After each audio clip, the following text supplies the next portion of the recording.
Spike Lee originally had the script for his own version of Jackie Robinson's 42. And originally he wanted Denzel Washington to play it, but Denzel said he got too old for the role. And Chadwick Boseman, and that movie came out, 42 came out a little over a decade ago. And it was a missed opportunity for Spike Lee. Because I do believe that after having him done Malcolm X and he done Jackie Robinson, I think that could have been very powerful. Could have been intriguing had it been done, you know. And I also believe that you kind of got to cast an unknown or somebody that could have played the role and had somebody that would have, it would have been intriguing to getting someone to portray that. And how might that have, been? But we never know. It's one of those films that the what ifs. And I always say, what if Spike Lee had have done the Jackie Robinson story? Might what it have been like, and the complexities of the nature and how he would have done it. Because it was definitely one of his film projects I was so forward to looking to see him do that didn't get done.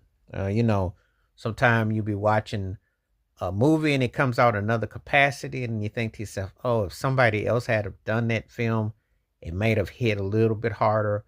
It may have, it may have just been something it was missing that soul. It'd have been interesting how it would have portrayed, but it would have been interesting, I think, if he had done it. I still think that there is a baseball movie in Spike Lee's arsenal that he hasn't done yet. I do think that could be a movie he could touch upon.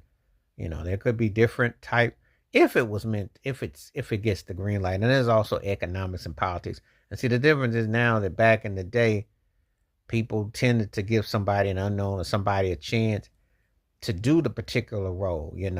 Would have been interesting. I don't know about Denzel Washington portraying Jackie Robinson though. Denzel's a great actor, but I don't know about doing that because then you'd have had to, put that all in perspective. And who would you have gotten? You know, could you probably gotten somebody like Isaiah Washington for Grey's Anatomy? That imagery and the styling depends on who you get. But everything is such money and such budget that we don't always get these parts and things. But I do think that if Spike Lee had have done his own version of Jackie Robinson's story, how might that have been? Is it one of those kind of films that's like a loss? Like, man, if he had have done it, it would have been something else. So gets me thinking about that. Gets me thinking about that. It makes for interesting discussion. You know, and it's also one of those situations where you kind